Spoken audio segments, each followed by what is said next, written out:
قرآن سے بھی پتہ چلتا ہے. قرآن مجید میں اللہ تعالیٰ کا ارشاد ہے وَمِنْ أَهْلِ الْكِتَابِ مَنْ إِنْ تَأْمَنْهُ بِدِينَارٍ لَا يُؤَدِّهِ إِلَيْكَ إِلَّا مَا دُمْتَ عَلَيْهِ قَائِمًا وَمِنْهُمْ مَنْ إِنْ تَأْمَنْهُ بِقِنْطَارٍ يُؤَدِّهِ إِلَيْكَ. اللہ نے فرمایا اہل کتاب جو یہود و نصارہ ہیں, یہودی بھی اور عیسائی بھی ان کو اہل کتاب کہا جاتا ہے, کہ ان میں بعض ایسے ہیں کہ ایک دینار بھی ان کو دے دیا نا, ایک سکہ بھی, چاندی بھی دے دی, ایک روپیہ بھی دے دیا, تو تمہیں واپس نہیں لوٹائیں گے جب تک سارا دن ان کے سر پہ کھڑے نہیں رہو گے. اور فرمایا ان میں ایسے بھی لوگ ہیں کہ سونے کا پہاڑ بھی اگر دے دیا تو فوراً واپس لوٹا دیں گے. تو اللہ تعالیٰ نے اہل کتاب میں بھی برے اور اچھوں کی جو تعریف کی اس موقع پر, اس میں بھی معیار پیسوں کا لین دین. تو پیسوں سے بہت جلدی انسان ٹریس ہو جاتا ہے کہ آدمی کیریکٹر کا کیسا ہے. باقی پھر نظریات ہیں کہ نظریہ درست ہوتا ہے تو اعمال درست ہوتے ہیں. بعض لوگ کیریکٹر کے اچھے ہوتے ہیں, ان کا کانسیپٹ ہی کلیئر نہیں ہوتا بہت سی چیزوں میں, ان کو اسلام سمجھ میں نہیں آ رہا, تو پھر ایسے لوگوں کو سمجھاؤ گے تو سمجھ میں آنا آسان ہوگا. والا صحیح ڈیفائن نہیں کر رہا ہوتا, یہ تو سمجھانے والے کی بھی غلطی ہے نا. شیطان بعض دفعہ کچھ غلط چیزیں دماغ میں ڈال دیتا ہے, وسوسے ڈال دیتا ہے وغیرہ وغیرہ. تو اسی طرح رسول اللہ صلی اللہ علیہ وسلم کی صحیح حدیث ہے, آپ صلی اللہ علیہ وسلم سے پوچھا گیا کیا مسلمان فلاں گناہ کر سکتا ہے؟ آپ نے فرمایا ہاں ہو سکتا ہے انسان سے. فلاں کر سکتا ہے؟ فرمایا ہاں ہو سکتا ہے. صحابی نے پوچھا یا رسول اللہ جھوٹ بول سکتا ہے مسلمان؟ فرمایا نہیں, مسلمان جھوٹ نہیں بول سکتا, یہ نہیں ہو سکتا. مسلمان ہو اور جھوٹ بول دے تو کتنی بڑی بات ہے.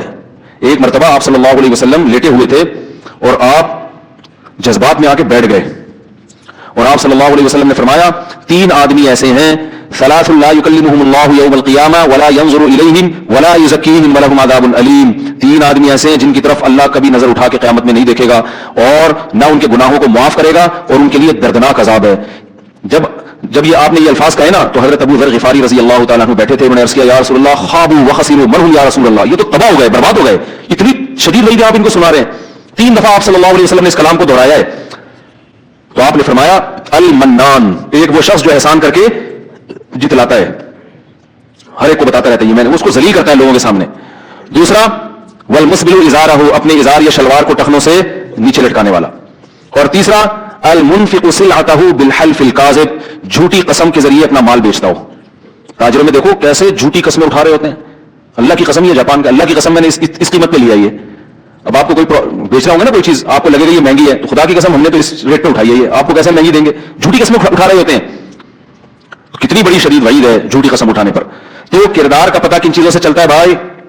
امانت سے, کہ آپ پیسوں کے معاملے میں کیا ہو, ایک نمبر ہو. اور دوسرا ہاں جہاں شریعت نے جھوٹ بولنے کی اجازت دی ہے وہاں جائز ہے جھوٹ بولنا. بعض دفعہ جھوٹ بولنا صرف جائز نہیں واجب ہو جاتا ہے اپنی جان بچانے کے لیے.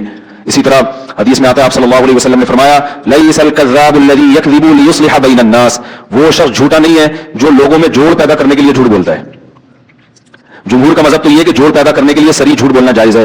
امام ابو حنیفہ کا مذہب یہ ہے کہ یہاں سری جھوٹ مراد نہیں ہے بلکہ توڑیا مراد ہے. توڑیا کا مطلب ہوتا ہے آپ جو بات کہہ رہے ہو سامنے والا اس کا مطلب کچھ اور سمجھے اور آپ کی نیت کچھ اور کی, اور لفظ میں ان دونوں معنوں کا احتمال بھی ہو.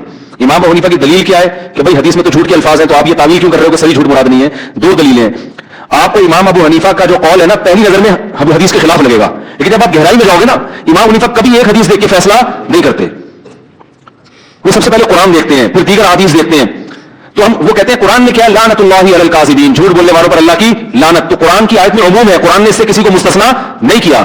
اللہ تعالیٰ قرآن نے کہا جھوٹ بولنے والوں پر اللہ کی لعنت. تو وہ کہتے ہیں جھوٹ چاہے لوگوں کو جوڑنے کے لیے ہو یا کسی بھی نیت سے ہو, وہ بہرحال لعنت والا عمل ہے.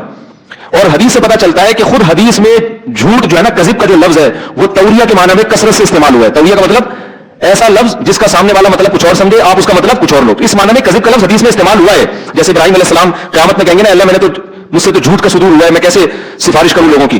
حالانکہ وہ جھوٹ نہیں بولا تھا. ابراہیم علیہ السلام نے کہا تھا نا کہ انی سقیم, میں کیا ہوں, بیمار ہوں. لوگ کہہ رہے تھے ابراہیم علیہ السلام کو اپنے ساتھ ہمارے ساتھ میلے میں چلیں. ابراہیم علیہ السلام کا پروگرام تھا پیچھے بتوں کی گت بنانے کا, تو انہوں نے کہا میری طبیعت صحیح نہیں ہے. تو اب طبیعت تو ٹھیک نہیں تھی, یعنی بتوں کو دیکھ دیکھ کے طبیعت کیا ہو رہی ہے خراب, لیکن پبلک کیا سمجھی, بیمار ہے. تو اس کو ابراہیم علیہ السلام کیا کہیں گے, جھوٹ. حالانکہ یہ جھوٹ تھوڑی ہے. تو اس طرح کا جھوٹ بول سکتے ہیں امام حنیفہ کی رائے کے مطابق, کہ اس طرح کا جھوٹ آپ لوگوں میں جوڑ پیدا کرنے کے لیے بول سکتے ہیں. میاں بیوی میں سلو کرانے کے لیے اس طرح کا جھوٹ بولا جا سکتا ہے. شوہر بیوی کی محبت حاصل کرنے کے لیے اس طرح کا جھوٹ بول سکتا ہے.